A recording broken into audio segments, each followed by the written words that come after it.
Bhavat media news కి స్వాగతం. ముందుగా ముఖ్యాంశాలు. కరీంనగర్ లో హరఘర్ తిరంగ యాత్రను ప్రారంభించిన కేంద్ర మంత్రి బండి సంజయ్ మహనీయుల త్యాగాలను గుర్తు చేసుకునేందుకు కార్యక్రమాన్ని నిర్వహిస్తున్నట్లుగా వెల్లడి.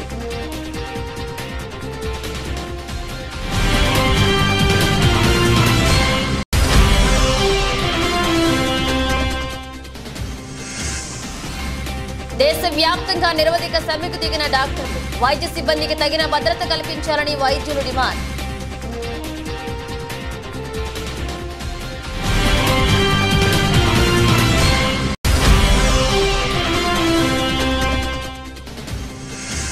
రాష్ట్రంలో పాలన అస్తవ్యస్తమైందంటూ BRS MLA KP Vivekanand Goud fire. BJP, Congress ఢిల్లీలో కుస్తీ, గల్లీలో దోస్తీ చేస్తున్నాయంటూ విమర్శలు.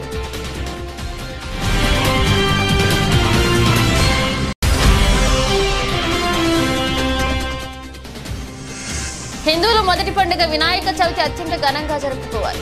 మండపాలకు అనుమతి ఒకే చోట ఇచ్చేలా చర్యలు తీసుకోవాలని శ్రీ సాయి దత్త నాగానంద సరస్వతి స్వామీజీ విజ్ఞప్తి.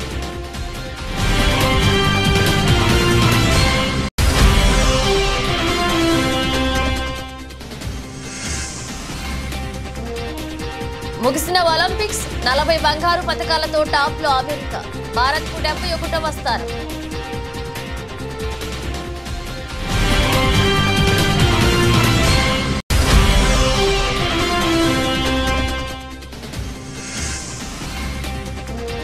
భారీ నష్టాలతో మొదలైన స్టాక్ మార్కెట్.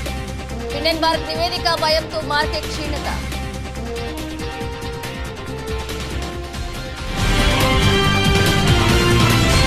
కాంగ్రెస్ నేత రాహుల్ గాంధీ చైనా ఆలోచనలను అమలు చేసే వ్యక్తి అని కేంద్ర హోంశాఖ సహాయ మంత్రి బండి సంజయ్ కుమార్ అన్నారు. చైనా ఆదేశాలతోనే బంగ్లాదేశ్ ఘటనపై రాహుల్ గాంధీ నోరు విప్పడం లేదని విమర్శించారు. భారతీయ యువ మోర్చా ఆధ్వర్యంలో కరీంనగర్ జిల్లా కేంద్రంలోని హరఘర్ తిరంగ యాత్రను ప్రారంభించారు. ఈ కార్యక్రమంలో మంత్రి బండి సంజయ్ తెలంగాణ చౌక్ నుంచి టవర్ సర్కిల్ వరకు నడిచారు. అనంతరం మాట్లాడుతూ స్వాతంత్ర ఫలాలు అందరికీ అందాలనే లక్ష్యంతో పాటు మహనీయుల త్యాగాలను గుర్తు చేసుకునేందుకు హరఘర్ తిరంగ కార్యక్రమాన్ని నిర్వహిస్తున్నట్లుగా తెలిపారు. దేశవ్యాప్తంగా మన ప్రియతమ నేత నరేంద్ర మోడీ గారి యొక్క పిలుపు మేరకు దేశవ్యాప్తంగా భారతీయ జనతా యువ మోర్చా ఆధ్వర్యంలో నిన్నటి నుంచి 15వ తారీఖు వరకు కూడా హరఘర్ తిరంగా కార్యక్రమాన్ని ఇలా భారతీయ జనతా యువ మోర్చా నిర్వహిస్తా ఉన్నది. ప్రతి ఇంటిపైన జాతీయ జెండా ఎగిరేయడము, అదేవిధంగా సెమినార్ నిర్వహించడము, ఈ దేశం కోసం త్యాగం చేసినటువంటి ఆ మహనీయుల యొక్క విగ్రహాలను పుష్పార్చన చేయడము, శుద్ధి చేయడము, పుష్పార్చన చేయడము,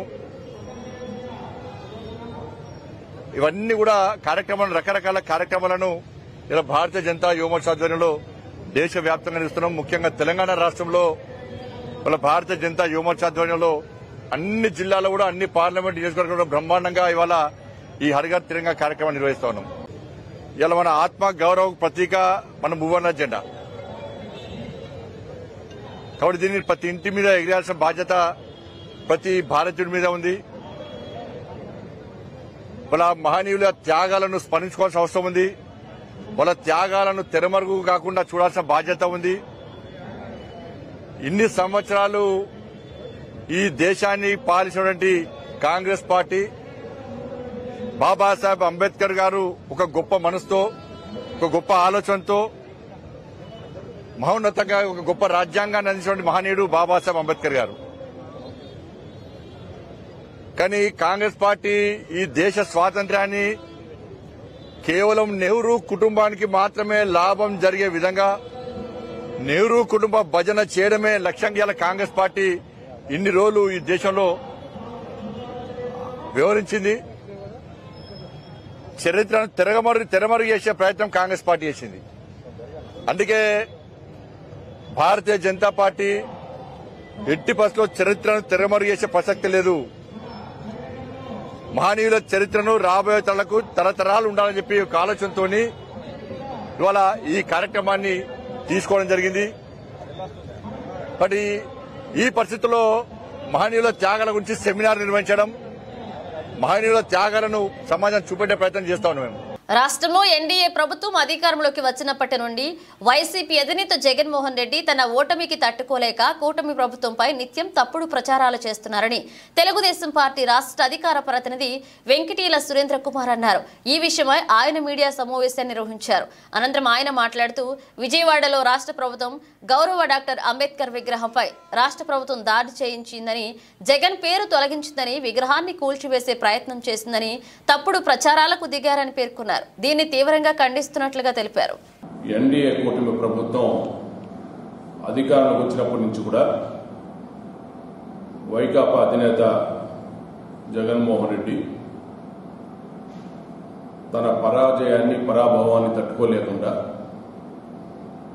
కూటమి ప్రభుత్వం పైన విష ప్రచారాలకు ఒడిగడుతున్నాడు. రోజుకొక అసత్య ప్రచారాలు చేస్తూ కూటమి ప్రభుత్వ ప్రతిష్టను దిగజార్చడం కోసం, అదేవిధంగా ప్రజల్లో ప్రభుత్వం పైన వ్యతిరేకత రావాలని చెప్పి ఒక కంకణం కట్టుకొని పద్ధతి ప్రకారం అసత్య ప్రచారాలు, కల్పిత ప్రచారాలు చేస్తూ ప్రజల్లో గందరగోళం సృష్టించడానికి ప్రయత్నం చేస్తున్నాడు. అందులో భాగంగా మొన్న విజయవాడలో గౌరవ అంబేద్కర్ గారి విగ్రహం వద్ద అంబేద్కర్ గారి పేరు కంటే పెద్ద అక్షరాలతో జగన్మోహన్ రెడ్డి పేరు పెట్టుకుని ఉంటే దాన్ని చూసిన కొంతమంది గౌరవ అంబేద్కర్ గారిని అవమానించే విధంగా ఉందని భావించుకొని కేంద్ర హోంశాఖ సహాయ మంత్రివా, కాంగ్రెస్ ముఖ్యమంత్రి రేవంత్ రెడ్డికి సహాయ మంత్రివా అని BRS MLA KP Vivekananda Bandi Sanjay పై నిప్పులు చెరిగారు. కేంద్ర మంత్రి హోదాలో ఉన్న సీఎం రేవంత్ రెడ్డికి కోవర్టుగా పనిచేస్తున్నామని ఆరోపించారు. ఈ విధంగా వ్యవహరించడం రాజ్యాంగ ఉల్లంఘన కాదా అని ప్రశ్నించారు. ఈ విషయంపై ప్రధానమంత్రి నరేంద్ర మోదీకి కేంద్ర హోంశాఖ మంత్రి అమిత్ షాకు ఉత్తరాల రాసి ఫిర్యాదు చేస్తామని పేర్కొన్నారు. అసెంబ్లీ, పార్లమెంట్ ఎన్నికల నుంచి వారి మైత్రి బంధాన్ని బలోపేతం చేసుకుంటున్నారని విమర్శించారు. అసెంబ్లీ సమావేశాల్లో సీఎం రేవంత్ రెడ్డి బీజేపీ ఎమ్మెల్యేను పొగిడారని, రేవంత్ రెడ్డి కూడా ఏబీవీపీ నుంచి వచ్చిన వాడేనని తెలిపారు. ఢిల్లీలో కుస్తీ చేసుకుంటూ గల్లీలో దోస్తీ చేసుకుంటున్నారని విమర్శించారు. కేంద్ర సహాయ మంత్రి హోదాలో ఉన్న బండి సంజయ్ కేటీఆర్ ను సీఎం రేవంత్ రెడ్డి అరెస్ట్ చేయాలి అనడంపై మండిపడ్డారు. కేటీఆర్ ను ఎందుకు అరెస్ట్ చేయాలి? హైదరాబాద్ ను అభివృద్ధి చేసినందుక, లక్షల కోట్ల పెట్టుబడులు రాష్ట్రానికి తీసుకువచ్చినందుక, 25 లక్షల ఉద్యోగాలను అందించినందుక అని ప్రశ్నల వర్షం కురిపించారు. హోమ్ డిపార్ట్మెంట్ సంబంధించినటువంటి మరి సహాయ మంత్రికి ఉన్న బండి సంజయ్ గారు కేటీఆర్ గారిని అరెస్ట్ చేయాలండి. ఎందుకు అరెస్ట్ చేయాలి? 8-9 సంవత్సరాల నుంచి 10 సంవత్సరాలుగా తెలంగాణ రాష్ట్రాన్ని అభివృద్ధి చేసేందుక, హైదరాబాద్ నగరాన్ని మరి అన్ని రకాలుగా అభివృద్ధి చెంది అన్ని కోణాలు అభివృద్ధి చేసి మరి లక్షల కోట్ల రూపాయల పెట్టుబడులు తెచ్చి అనేక సంస్థలను తీసుకొచ్చి 25 లక్షల ఉద్యోగాలని మేము ఇక్కడ అందించినటువంటి ఘనత మాకున్నది. అందుకు అరెస్ట్ చేయాలనా? అక్కస్సు కక్కుతా ఉన్నారు. బురదలే ప్రయత్నం, చిల్లర రాజకీయం. ఇంత చిల్లర రాజకీయం హోదాలో అంటే ఈ తగదు. ఇంకా ఆయన పెద్ద పెద్ద మాటలు మాట్లాడుతాయి, శుద్ధపూస మాటలు మాట్లాడుతున్నారు, పతివ్రత మాటలు మాట్లాడుతూ ఉన్నాడు. ఇట్లాంటి మాటలు మాట్లాడుతుంటే ఆయన దయాలు విధాలు ఉంటుంది ఆయన మాట్లాడితే. ఆయన ఏమి అంటే అరెస్ట్ చేస్తే మంచిదంటే, అరెస్ట్ చేయకపోతే పోరాటం చేస్తారంటే వారు హోమ్ డిపార్ట్మెంట్ హోమ్ సంబంధించినటువంటి సహాయ మంత్రిగా ఉండి ముఖ్యమంత్రి గారిని ఆదేశిస్తున్నారా, లేకపోతే అభ్యర్థిస్తున్నారా, లేకపోతే ఆశిస్తున్నారా? దీన్ని స్పష్టత ఇవ్వాల్సిన అవసరం ఉన్నది. తప్పకుండా వీటన్నిటిపైన మేము కేంద్రానికి ఉత్తరం రాస్తాం, డెఫినెట్గా అడుగుతాం, వివరణ అడుగుతాం. ఒక బాధ్యతగత హోదాలో ఉండి రాజ్యాంగం తుంకలు దుక్కుంటా వారి పరిమితిని దాటి మాట్లాడుతూ ఉన్నారు. Is crossing his limit, cross his limits. ఇది తప్పకుండా సమాధానం చెప్పాల్సిన అవసరం ఉన్నది. కోల్కతాలోని ఆర్జీకర్ హాస్పిటల్లో ట్రైనీ వైద్యురాలిపై దారుణ అత్యాచారం హత్యకు నిరసనగా దేశవ్యాప్తంగా పలు ఆసుపత్రుల వైద్యులు నిరవధిక సమ్మెను ప్రకటించారు. ఈ కేసు విచారణ పూర్తయ్యే వరకు ఎంపిక సేవలు నిలిపివేస్తున్నట్లుగా ఢిల్లీ, ముంబై, కోల్కతాతో పాటు అనేక ఇతర నగరాల్లో వైద్యులు ప్రకటన చేశారు. వైద్య సిబ్బందికి తగిన భద్రత కల్పించాలని నిరసనలకు దిగిన వైద్యులు డిమాండ్ చేస్తున్నారు. ట్రైనీ వైద్యురాలు హత్య జరిగిన కొన్ని రోజుల తర్వాత ఈ కీలక పరిణామం చోటు చేసుకుంది. కోల్కతాలోని ప్రభుత్వం ఆసుపత్రి అయిన ఆర్జీకర్ మెడికల్ కాలేజీలో డ్యూటీలో ఉన్న పోస్ట్ గ్రాడ్యుయేట్ ట్రైనీ వైద్యురాలిపై గత గురువారం రాత్రి అత్యాచారం జరిగింది. 32 ఏళ్ల వైద్యురాలిపై దుండగులు ఈ దురాఘాతానికి పాల్పడ్డారు. ఈ ఘటనపై కేసు నమోదు చేసిన పోలీసులు దర్యాప్తు జరుపుతున్నారు. నగర పోలీస్ కమిషనర్ వినీత్ గోయల్ 3 రోజుల వ్యవధిలో 2 సార్లు హత్య జరిగిన హాస్పిటల్ను సందర్శించారు. ఆదివారం కూడా వైద్యశాలను సందర్శించి ఆందోళన నిర్వహిస్తున్న జూనియర్ డాక్టర్ల ప్రతినిధులతో మాట్లాడారు. దర్యాప్తు పారదర్శకంగా జరుగుతుందని హామీ ఇచ్చారు.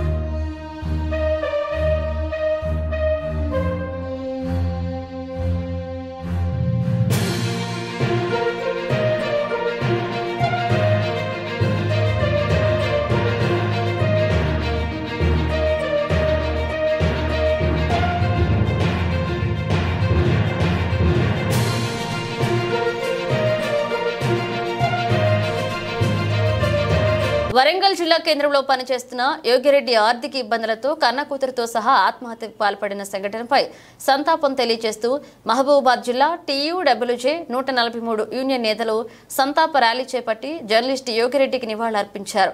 ఈ సందర్భంగా వారు మాట్లాడుతూ గత 10 సంవత్సరాలుగా ప్రభుత్వం జర్నలిస్టులకు కనీస సౌకర్యాల కల్పనలో నిర్లక్ష్యం వహించిందని, కాంగ్రెస్ ప్రభుత్వం కూడా ఇప్పటి వరకు జర్నలిస్టులను గురించి ఎలాంటి పట్టింపు లేనట్లుగా వ్యవహరిస్తుందని, యోగిరెడ్డి ఆర్థిక ఇబ్బందులు ఎదుర్కొని కనీసం ఉండడానికి ఇళ్లు లేక బాధల్లోనే ఆత్మహత్య చేసుకున్నాడని, ఇది ముమ్మాటికి ప్రభుత్వ హత్య అని దుయ్యబడ్డారు. ఆయన ఆర్థిక స్థితిని చూస్తే పేదరికంలో ఉండి చివరికి అతను ఉండడానికి ఇల్లు స్థితికి నెట్టబడ్డాడు. ఇలా ఇంట్లో ఉంటూ తన వృత్తి ధర్మాన్ని నిర్వహిస్తూ సమాజ హితం కోసం తను పనిచేస్తున్న క్రమంలోనే ఆయన ఆర్థిక ఇబ్బందులు అన్నటువంటి స్థితిలో ఆయన చివరికి ఆత్మహత్య చేసుకునే పరిస్థితి. చివరికి ఆయన చేసుకోవడం కాకుండా 9 ఏళ్ల అమ్మాయిని కూడా తను బలవంతంగా ఫ్యాన్ విడివేసి ఆయన కూడా ఆమెను కూడా గుర్తు చేసే విధంగా చేయడం అనేది చాలా బాధాకర విషయం. నిజంగా ఇది మొత్తం జర్నలిస్టులను ఆలోచించడం విషయం. ఇప్పటికే 3 రోజుల క్రితమే మనకు గోదావరిలో మొదలైన అతను మృతి చెందాడు. ఆ సంఘటన మర్చిపోకముందే మరి ఇదొక సంఘటన జరిగింది. ఇట్లా మన జర్నలిస్టులందరికీ కూడా సెక్యూరిటీ లేకుండా చివరికి మన జీవన విధానం ఈ విధంగా భగ్గమైపోతుంటే మనం ఏం చేయాలి? మనకు సంబంధించి కూడా మన అందరం కూడా ఒకసారి ఆలోచించాల్సిన అవసరం ఉంది. రాష్ట్ర వ్యాప్తంగా కూడా ఉన్నటువంటి జర్నలిస్టులందరూ కూడా ఒకసారి పరిశీలన చేసుకొని మనందరం కూడా ఐక్యంగా ఉండటమే కాకుండా ఈ ప్రభుత్వాలపై ఒత్తిడి తెచ్చే విధంగా మనం ప్రయత్నం చేయాలి. అలా చేయని పక్షంలో రేపు భవిష్యత్తులో మనందరం కూడా ఇంకా ఇచ్చిన పరిస్థితి. వీళ్ళు అనేక మంది అంటున్నారు మనకు జర్నలిస్ట్ సంఖ్య పెరుగుతుందని. జర్నలిస్ట్ సంఖ్య పెరగడానికి కారణం కూడా నిరుద్యోగ సమస్య ఉన్నది. అందరికీ అనేక ఉద్యోగ అవకాశాలు లేక కొంతమంది రావడం జరుగుతుంది. అంటే రావడం వల్ల కూడా ఈ సంఖ్య పెరిగింది. సరే ఏ సంఖ్య పెరిగినా ఏది పెరిగినప్పటికీ కూడా మనకు సంబంధించిన దాంట్లో కూడా యాజమాన్యాలు మనని పట్టించుకోవడం లేదు, ఇటు ప్రభుత్వాలు పట్టించుకోవడం లేదు. ఇలాంటి స్థితిలో మరి మనం ఏం చేయాలి? మనం ఏం చేయాలంటే తప్పనిసరి మనం ఈ ప్రభుత్వంపై ఒత్తిడి చేయాల్సిన అవసరం ఉంది. అదేవిధంగా మనకు మైబాద్ జిల్లాకు సంబంధించినప్పుడు కూడా మనం అనేక సార్లు గత 10 సంవత్సరాల నుంచి మనం ఇళ్ల ప్లాట్ల కోసం తీవ్రంగా ప్రయత్నం చేస్తున్నప్పటికీ కూడా గతంలో ప్రభుత్వ మంత్రులు కానీ వాడు ఎమ్మెల్యేలు కానీ ఇస్తామని చెప్పి చివరికి మనకు మొండి చేసిన పరిస్థితి ఉంది. ఇప్పుడున్నటువంటి ఎమ్మెల్యేలు కూడా మనం అడగడం జరిగింది. ఆయన కూడా ఇస్తా అంటుండ్రు. చివరికి ఏమవుతుందంటే మనం గత అనేక సంవత్సరాలు 30-40 సంవత్సరాల నుంచి కూడా మనం చివరికి ఇళ్ల ప్లాట్ల కోసం ఉద్యమించాల్సి తీసుకొచ్చింది. మరి ఇక్కడ చూస్తున్నప్పుడు అనేక మంది ఇప్పుడున్నటువంటి మైబాద్ టౌన్లో చూసుకుంటే అనేక మంది భూములు ఆక్రమించుకున్నారు. చాలా బాధాకరంగా ఉన్నది. మన కుటుంబ చాలా ఇబ్బందులతో ఆర్థిక ఇబ్బందులు ఇది గురైనది. ఎప్పటికైనా గవర్నమెంట్ జర్నలిస్టుల మీద సానుభూతి చూపెట్టాలి. చాలా ఇబ్బంది పడుతున్న జర్నలిస్టులు ఏమైనా బయట నుంచి వచ్చి ఏదో జర్నలిస్టులు కూడా రోడ్డు మీదకి వచ్చి ఏదో ఇంత ఏం లేకుండా కూడా బయటకు వచ్చి ఏదో ఉన్నట్టు అందరికన్నా ఎక్కువ వాళ్ళు సెక్యూరిటీగా పనిచేసే వాళ్ళు జర్నలిస్టులు. కానీ ఎవరు కూడా మన ప్రభుత్వం పట్టించుకుంటా లేదు. ఇప్పటికైనా ప్రభుత్వం పట్టించుకొని వాళ్ళకు అందరికి సాయం చేయాలని, మాకు సాయం చేయాలని మేము కోరుతున్నాం. బంగ్లాదేశ్లో హిందువులపై జరుగుతున్న దాడులకు నిరసనగా సోమవారం దౌలతాబాద్ బంద్ నిర్వహిస్తున్నట్లుగా హైందవ సంఘాల నాయకులు పిలుపునిచ్చారు. బంద్తో పాటు ఉదయం 9 గంటలకు హనుమాన్ దేవాలయం నుంచి ర్యాలీ చేపట్టారు. ఈ సందర్భంగా వారు మాట్లాడుతూ హిందువులపై మరణకాండను ఆపేందుకు తక్షణమే కర్తవ్యాన్ని యుద్ధ ప్రాతిపాదికన తీసుకోవాలని డిమాండ్ చేశారు. బంగ్లాదేశ్లో స్వాతంత్ర ఉద్యమకారులకు 30% రిజర్వేషన్లు రద్దు చేయాలని, ప్రారంభమైన ప్రభుత్వ వ్యతిరేక హిందువులని లక్ష్యంగా చేసుకుని దేవాలయాలను ఆస్తులను ధ్వంసం చేయడాన్ని ఖండిస్తున్నామన్నారు. గురించి మనం పెట్టుకోవడానికి మాత్రం భయం, సిగ్గు. అయ్యో ఇవ్వలేమనుకుంటారు. నీ కుటుంబం గురించి నువ్వు స్పందించకపోతే పక్కోడు ఎవరు స్పందించాడు. నీ జనం కోసం, నీ వాళ్ళ కోసం నువ్వు స్పందించకపోతే ఏ దేశంకి వెళ్ళి వచ్చి ఎవడో స్పందించాడు. అరే మన వస్తే పక్కోరు ఎవరు ఫీల్ గారు, వాళ్ళ కోసం వాళ్ళు జీవిస్తారు. మన కోసం మనం జీవించాలి, హిందుత్వం కోసం జీవించాలి. పార్టీలు ఏవైనా సరే, మీ సిద్ధాంతాలు ఏవైనా సరే, కానీ మన ధర్మం అనే విషయంకి వచ్చినప్పుడు మాత్రం ఖచ్చితంగా మనం స్పందించాలని మనస్ఫూర్తి కోరుకుంటూ, ఈరోజు బంగ్లాదేశ్లో చనిపోయిన ప్రతి ఒక్కరి కోసం మనం కనీసం ఒక క్షణం మౌనం పాటించి, ఈరోజు మన బంగ్లాదేశ్లో హిందువుల మీద జరుగుతున్న దాడి అరాచకం. ఎందుకంటే వీడియోలలో చూస్తే ఈరోజు ఎంత ఘోరం ఉందంటే, హిందువుల మీద వాళ్ళు చనిపోయినాక బట్టలు ఇప్పి చూస్తుర్రు. వాడు హిందువా, మేము చంపింది ముస్లిమా అని. అంటే మన పక్క పంట ఉంటాడు, మన సొమ్ము తింటాడు.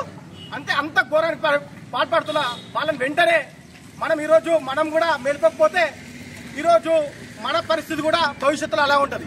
మనం సిఐఏ ఎందుకు, ఈ సిఐఏ చట్టం గురించి కూడా మనం కొద్దిగా 2 నిమిషాలను తెలుసుకోవాలి. ఎందుకంటే సిఐఏ అమలు కాకపోతే రేపు మరో బంగ్లాదేశ్లో మనది కూడా తయారవుతుంది.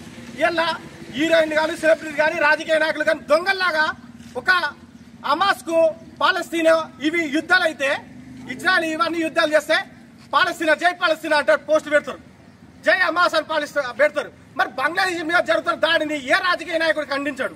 ఇది నిజంగా మొత్తం హిందువుల మనం ఐక్యత లేకపోవడంతో ఈరోజు ఇంత దౌర్భాగ్య స్థితిలో ఉంటున్నాం.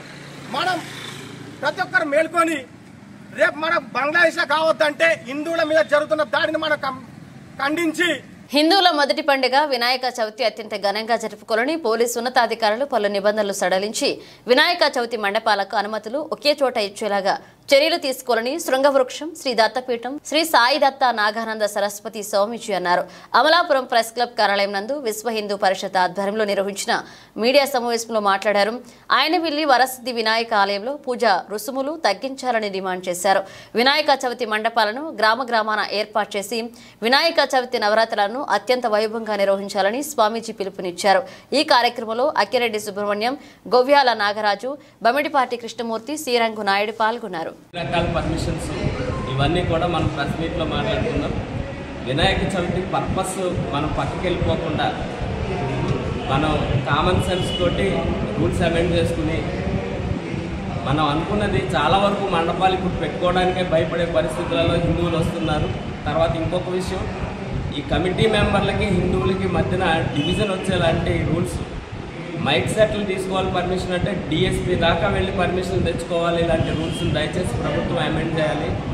సింగిల్ విండో ప్రొసీజర్ని గవర్నమెంట్ తీసుకుని వచ్చి ఈ వినాయక చవితి ఫెస్టివల్ ప్రశాంతంగా జరగడానికి, అందరూ హిందువులు ఆనందంగా ఈ పండుగ చేసుకోవడానికి, మన వినాయకుడు పండుగ చేసుకునేది ఎందుకు అంటే శుభాలను ఇస్తాడు భగవంతుడు అని, శుభాలను ఇస్తాడు అనే నమ్మకంతో చేసే పండుగలకి అశుభాలను వెతుక్కునేటటువంటి కాదు. మహారాష్ట్ర, గుజరాత్ లాంటి రాష్ట్రాలలో అసలు ఎలాంటి రూల్స్, ఆంక్షలు ఏమీ లేవండి. మన రాష్ట్రం కూడా దీన్ని సానుకూలంగా స్పందించాలి. ఎలాంటి ఇబ్బందులు లేకుండా ఈ వినాయక చవితి పండుగ ప్రశాంతంగా జరగడానికి ప్రభుత్వం వారు అన్ని రకాలుగాను సహకరించాలి అని విశ్వ హిందూ పరిషత్ తరఫున కోరుకుంటున్నాం. భారత్ మాతాకి జై. దుబాయ్ నుంచి అక్రమంగా బంగారం తీసుకువస్తున్న ఓ ప్రయాణికుడిని కస్టమ్స్ అధికారులు పట్టుకున్నారు. శంషాబాద్ ఎయిర్పోర్ట్ లో ప్రయాణికులను తనిఖీ చేస్తుండగా ఈ స్మగ్లింగ్ బయటపడింది. బూట్లలో, బ్యాగ్లు రహస్యంగా దాచి తెచ్చిన బంగారాన్ని అధికారులు స్వాధీనం చేసుకున్నారు. ఈ బంగారం 1390 గ్రాములు ఉందని, బహిరంగ మార్కెట్లో దీని విలువ సుమారు 1 కోటి పైనే ఉంటుందని తెలిపారు. డిఆర్ఐ అధికారులు తెలిపిన వివరాల ప్రకారం ఆదివారం శంషాబాద్ ఎయిర్పోర్ట్ లో ల్యాండ్ అయిన ఎమిరేట్స్ విమానంలో ఓ ప్రయాణికుడు బంగారం అక్రమంగా తీసుకొచ్చారు. తనిఖీలలో బంగారం బయటపడడంతో అతడిని అదుపులోకి తీసుకున్నారు. అతని వద్ద నుంచి 1,06,999 రూపాయలు చేసే బంగారాన్ని స్వాధీనం చేసుకున్నారు. అక్రమంగా బంగారం తీసుకొచ్చిన ప్రయాణికుడిపై కేసు నమోదు చేసి దర్యాప్తు చేస్తున్నట్లుగా అధికారులు తెలిపారు.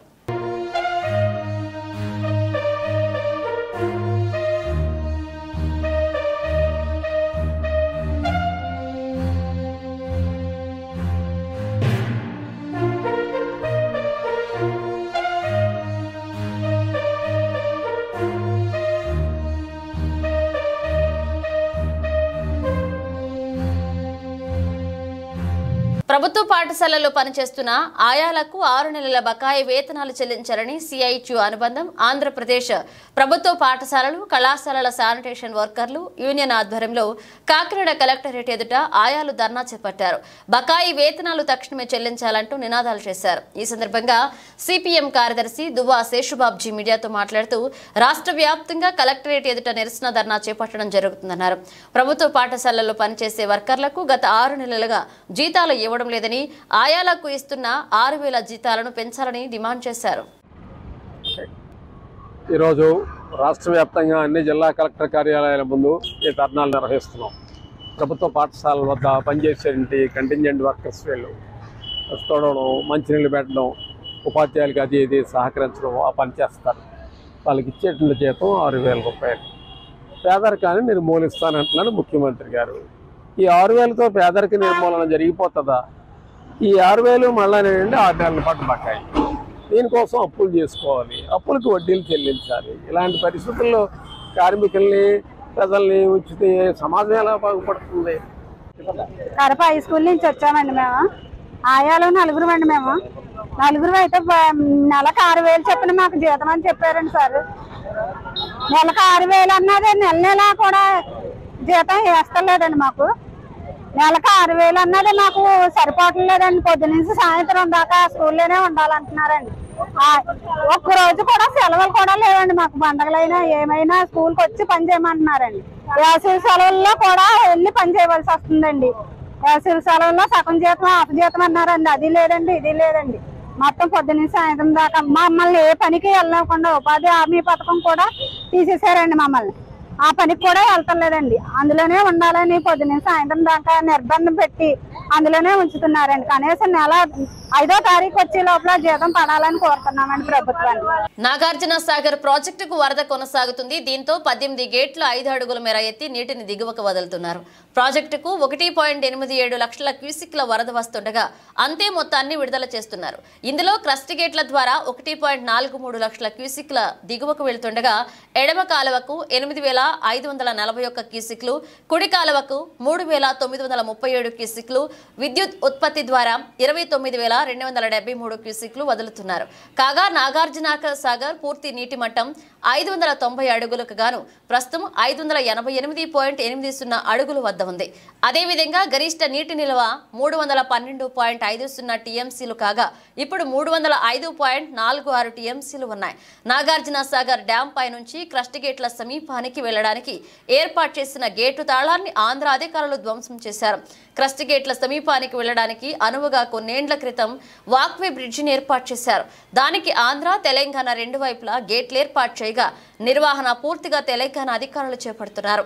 ఆదివారం ఆంధ్రాకు సంబంధించిన సుమారు 20 మంది అధికారులు ఏపీ సీఎం ఫెషీ నుంచి వచ్చారు. ఇక వాక్వే బ్రిడ్జి గేటుకు తాళం వేసి ఉండడంతో తెలంగాణ ఎన్ఎస్పీ అధికారులకు తాళం చెవి అడిగారు. దాంతో వారు కొంత సమయం పడుతుందని చెప్పడంతో ఆంధ్ర అధికారులు దౌర్జన్యంతో గేటు తాళం పగలకొట్టి వాక్వే బ్రిడ్జి మీదకి వెళ్లిపోయారు. ప్రకాశం జిల్లా కొమరోలు మండలం పరిషత్ కార్యాలయంలో పంచాయతీ కార్యదర్శులు మరియు సర్పంచ్లకు రీఫ్రెషర్ శిక్షణ కార్యక్రమాన్ని ఈ రోజు ప్రారంభించారు.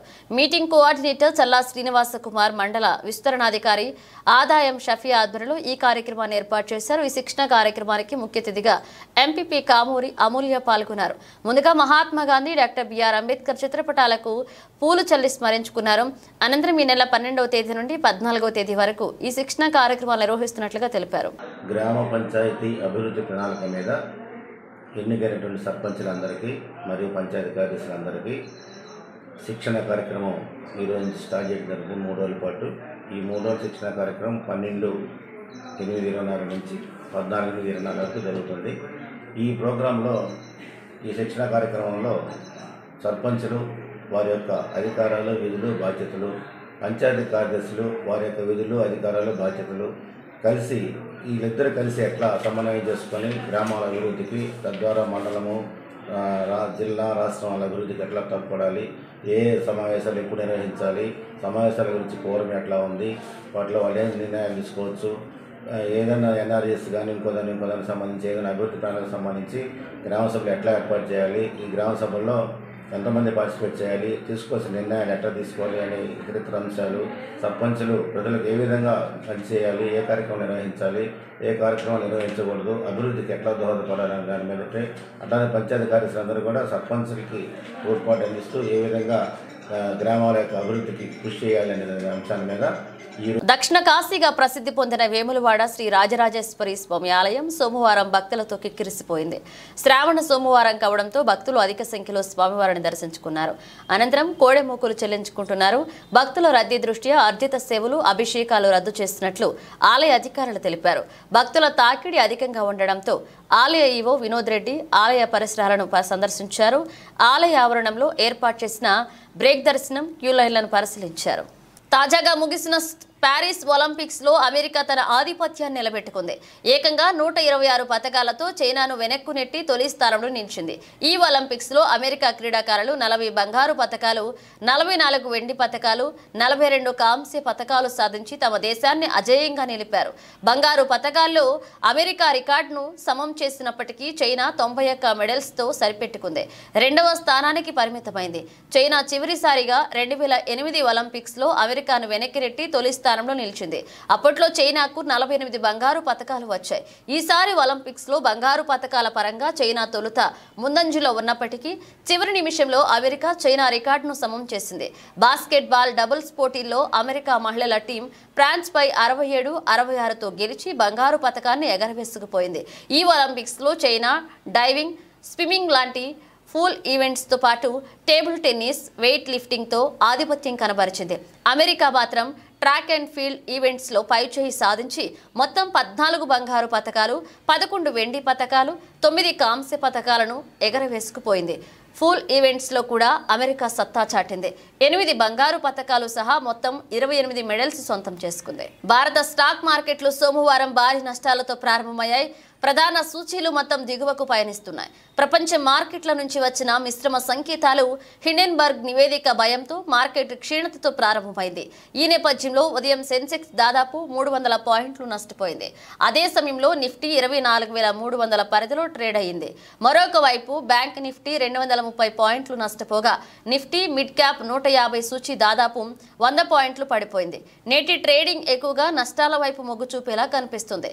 అయితే గత వారాంతంలో హిండెన్బర్గ్ నివేదికలో సెబీ చీఫ్ పై వచ్చిన ఆరోపణల నేపథ్యంలో స్టాక్ మార్కెట్ ఉదయాన్నే గిఫ్ట్ నిఫ్టీ 44 పాయింట్ల పతనంతో 24,357 వద్ద మొదలైంది. చాలా రంగాల సూచీలు బలహీనతతో ట్రేడ్ అవుతున్నాయి. హిండెన్బర్గ్ నివేదిక ప్రభావం అదానీ గ్రూప్ స్టాక్స్ పై కనిపించింది. Adani enterprises, Adani green, Adani ports, Adani energy solutions, Adani power, Adani Wilmar తో పాటు ఏసీసీ, అంబుజా సిమెంట్స్ షేర్లలో క్షీణత కనిపించింది. బులెటిన్ ముగించే ముందు హెడ్లైన్స్ మరోసారి. కరీంనగర్లో హర్ఘర్ తిరంగా యాత్రను ప్రారంభించిన కేంద్ర మంత్రి బండి సంజయ్. మహనీయుల త్యాగాలను గుర్తు చేసుకునేందుకు కార్యక్రమాన్ని నిర్వహిస్తున్నట్లుగా వెల్లడి.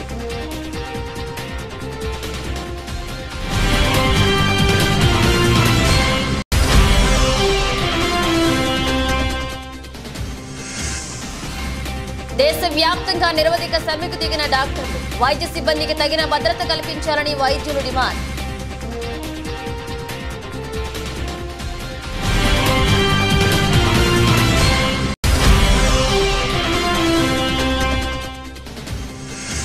రాష్ట్రంలో పాలన అస్తవ్యస్తమైందంటూ BRS MLA KP Vivekanand Goud fire. BJP, Congress ఢిల్లీలో కుస్తీ, గల్లీలో దోస్తీ చేస్తున్నాయంటూ విమర్శలు.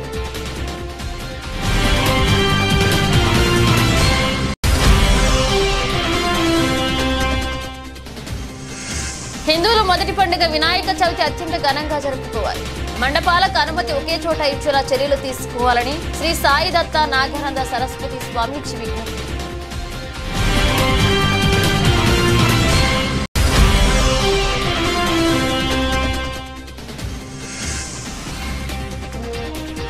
ముగిసిన ఒలింపిక్స్ 40 బంగారు పతకాలతో టాప్ లో అమెరికా. భారత్ కు 71వ స్థానం.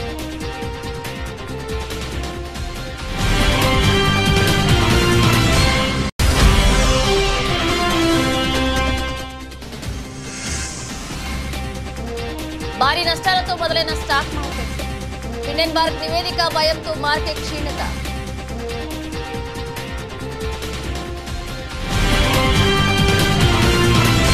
ఇవి బులెటిన్ అప్డేట్స్. మరిన్ని అప్డేట్స్తో మళ్ళీ కలుద్దాం.